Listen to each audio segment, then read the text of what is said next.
अस्सलाम वालेकुम students, welcome to our channel math kitchen recipes. आज का जो लेक्चर है वो हमारा डिफरेंशियल से रिलेटेड है। इससे पहले हमने किया कि जो है वो इससे पहले हमने क्या किया था, डिफरेंशियल कैलकुलस के बारे में पढ़ा, इंटीग्रल कैलकुलस के बारे में पढ़ा। फर्दर हमने इक्वेशन से रिलेटेड देखा, सिस्टम ऑफ इक्वेशन से रिलेटेड हमने सर्च किया।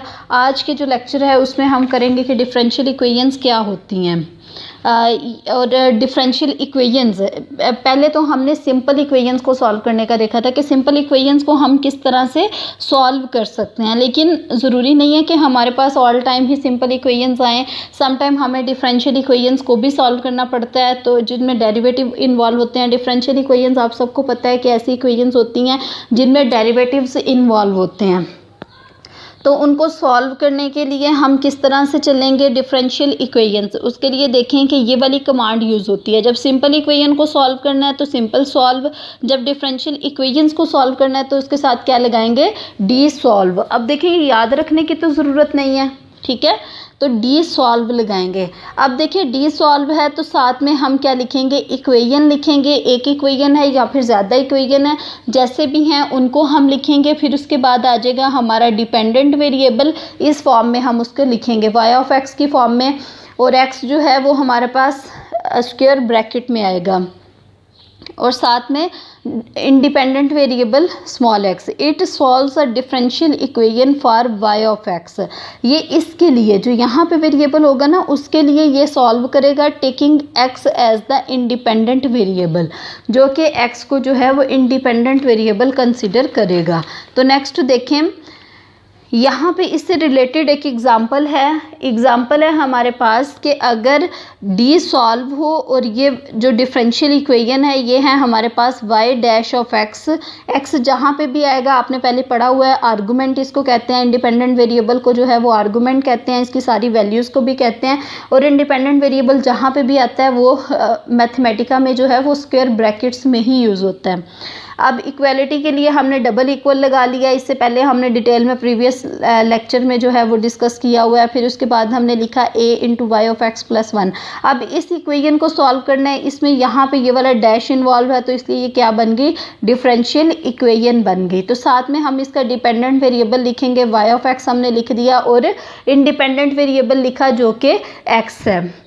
तो इसको जैसे ही शिफ्ट एंटर करेंगे तो हमारे पास हमारा डिज़ायर्ड रिज़ल्ट आ जाएगा। इसी तरह से अगर हमने सॉल्व करना है इस फॉर्म की इक्वेशंस को, अब देखें डिफरेंशियल इक्वेशंस की बात आ रही है तो सम टाइम उसके साथ इनिशियल कंडीशंस गिवन होती है जिनको फॉलो करते हुए हमने उसको सॉल्व करना होता है। तो उसकी अब एग्जांपल हम देख लेते हैं कि अगर हमारे पास ये वाली डिफरेंशियल इक्वेशन है, सेम यही लिखी है, कुछ भी हो सकती है, कोई भी डिफरेंशियल इक्वेशन हो सकती है जिस पे इनिशियल कंडीशन जो है, अब देखिए यहाँ पे इनिशियल कंडीशन नहीं थी तो कर्ली ब्रैकेट यूज़ नहीं थी हुई। अब यहाँ पे इनिशियल कंडीशन है, अब ये इनिशियल कंडीशन इस इक्वेशन पे है, इस इक्वेशन पे है ना, तो इस इक्वेशन को और इस इनिशियल कंडीशन को हमने कर्ली ब्रैकेट पे लिख लिया। अगर कोई और भी इनिशियल कंडीशन होती तो उसको भी हम इसके साथ लिख लेते हैं। फॉर सपोज कि सम टाइम हमारे पास सिंपल वैल्यू पे जो है वो कंडीशन गिवन होती है, सम टाइम उसके डेरिवेटिव पे गिवन होती है, सम टाइम उसके इनिशियल पॉइंट पे, सम टाइम उसके बाउंड्री पॉइंट्स पे होती है।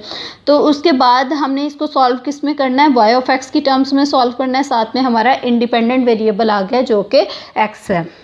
तो ये भी एक इंटरेस्टिंग एग्जांपल थी। उसके बाद इसका अगर हम स्टैंडर्ड पैटर्न देखना चाहें कि स्टैंडर्ड इसका पैटर्न क्या है कि जिसके थ्रू हमारे पास कोई भी फॉर्म की इक्वेशन आ जाए तो हम उसको सॉल्व कर सकें, तो इसका जो स्टैंडर्ड पैटर्न है वो है डी सॉल्व, उसके बाद x dash of t, means कोई भी अगर डिफरेंशियल इक्वेशन है double equal to y of t, फिर उसके बाद y dash of t double equal to x of t। Means हमने दो इक्वेशंस को लिया है और हम इसको सॉल्व करना चाहते हैं, किस में चाहते हैं, फॉर x ऑफ t के लिए दो ही वैल्यूज़ है ना, एक x ऑफ t और एक y ऑफ t के लिए। अब देखिए ये पैरामीट्रिक फॉर्म के लिए आपने देखा है कि ये x भी इन टर्म्स ऑफ t है, y भी इन टर्म्स ऑफ t है, y डैश भी इन टर्म्स ऑफ t है, तो ये बन गई पैरामीट्रिक, इनकी वैल्यूज़ हो गई और ये पैरामीट्रिक इक्वेशंस हो गई। तो x of t y of t की टर्म्स में हमने फाइंड आउट करना है जहाँ पे इंडिपेंडेंट वेरिएबल टी है। तो ये होगी पैरामीट्रिक इक्वेशंस के लिए फार्मूला क्या होगा। इसी तरह से किसी भी फॉर्म की आपको इक्वेशन आ जाए